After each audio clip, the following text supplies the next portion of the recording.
This video is brought to you in part by Inked Playmats at inkedplaymats.com, your place for custom-made playmats. Design your own or shop from other featured designers. Use promo code KLOTZ to save 10% on your order.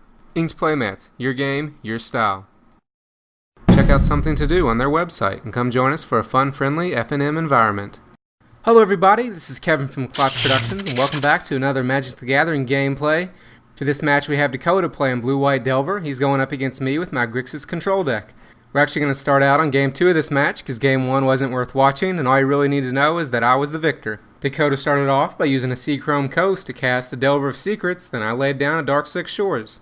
Dakota laid down an island and then attacked with his Delver, taking me to 19, then I laid down a Blackcleave Cliffs and passed.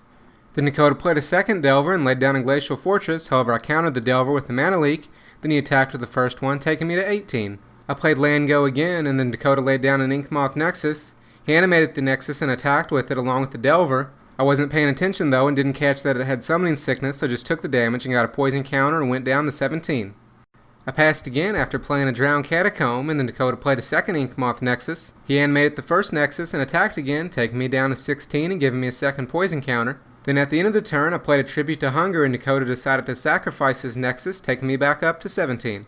I played a Ghost Quarter and passed, and then Dakota laid down a Plains and attacked again, taking me back to 16. Then I played another Tribute at the end of his turn. He used a Dissipate on it, however I countered the Dissipate with a Mana Leak, so he had to sacrifice his Delver, and I went back up to 17 again. We both took a turn playing Draw Go, and then I cast a Batterskull, however Dakota played a Snapcaster Mage and gave his Dissipate flashback to counter the Batterskull. He then attacked with the Snapcaster, taking me to 15. I played Land Go again, and then Dakota played a Delver of Secrets. In response, I played a Snapcaster of my own and flashed back my Mana Leak. Dakota decided to pay the 3 for it to let the Delver resolve. Then he attacked with the Snapcaster again, taking me to 13. Then on my turn, I resolved an Inferno Titan, targeting both his creatures and him. In response, he played a Vapor Snag to bounce his Snapcaster, taking him to 19 and saving it. Then he went to 18 from the Titan. Then for combat, I attacked with my Snapcaster and took him to 16. Then for Dakota's next turn, he replayed his Snapcaster and gave his Vapor Snag flashback to bounce my Titan and take me to 12. Then I resolved an Olivia Voldaren on my turn, however Dakota exiled it with a Celestial Purge. Dakota then played another Delver, then attacked with his Snapcaster, which I traded for with mine. Then at the end of the turn, I played a Forbidden Alchemy. I then replayed my Inferno Titan. Dakota tried to counter it with a Flashfreeze, however I countered his Flashfreeze with a Mana Leak, so the Titan resolved.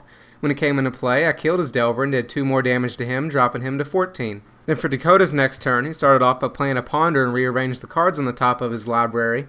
He then played yet another Snapcaster Mage and gave a Celestial Purge flashback to exile my Titan. I played Draw Go and then Dakota attacked with his Snapcaster, however I killed it with a Doomblade. Then post-combat, he resolved a Geist of St. Traft. At the end of the turn, I flashed back my Think Twice to draw a card and then simply laid down a Mountain on my turn.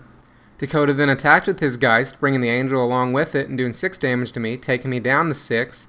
Then at the end of his turn, I flashed back my Forbidden Alchemy to try to find an answer for the Geist, however Dakota countered it with a Mana Leak. I then laid down a Shimmering Grotto and cast another Think Twice. I then flashed it back to draw another card, but only found 2 lands, so went ahead and scooped it up, giving Dakota the win and taking us to Game 3. So that's it for this video. I hope you all enjoyed it. Be sure to check out the annotations at the end to find the full version of this gameplay, along with links to previous highlights gameplays. And as always, if you like this or any other video, be sure to give it a thumbs up and add it to your favorites, then subscribe to be notified when more videos are online.